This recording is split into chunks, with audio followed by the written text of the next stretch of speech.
Okay, so for the young men who are watching this, who are struggling, or let's say you're in a difficult situation, I have a story that I want to tell you guys from not too long ago. I was in 8th grade, and I had a teacher, and we were doing this unit where basically we were talking about, the stuff you wanted to do when you were older, like the car you wanted to drive, the house you want to live in, etc., all that stuff.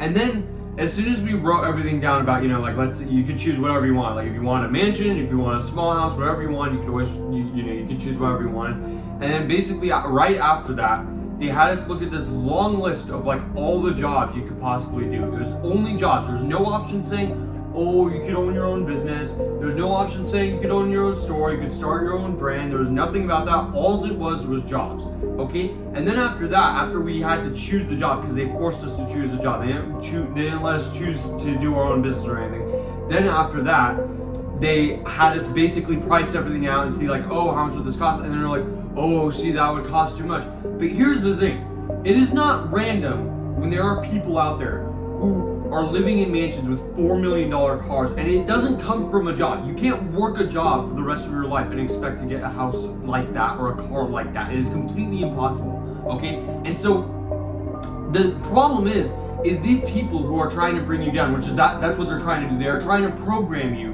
into thinking that you are not able to achieve this sort of life, because they try and say that, oh, it's impossible, or oh, you can't do this, you can't do that, when really that is the exact reason why the rich keep on getting richer and the poor keep on getting poorer, because those people are the same people who are not willing to try.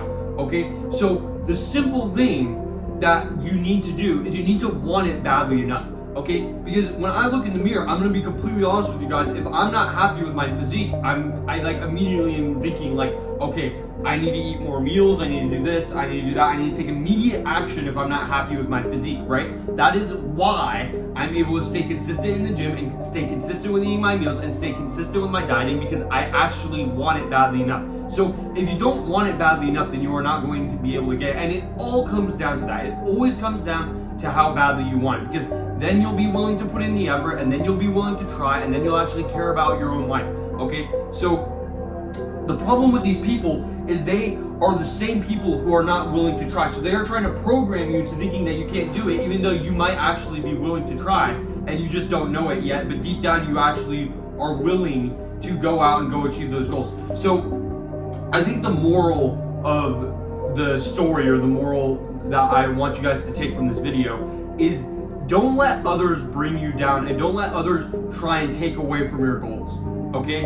If someone tells you that you can't achieve your goal, don't listen to them, okay? Because they are probably mad at the fact that you are trying to go out and go take action towards your goals, because they didn't take action towards their own goals because they were too lazy. Okay? So it is very simple. So that's all I wanted to talk about. I thank you guys so much for the support. Other than that, that's about it. Thanks for watching.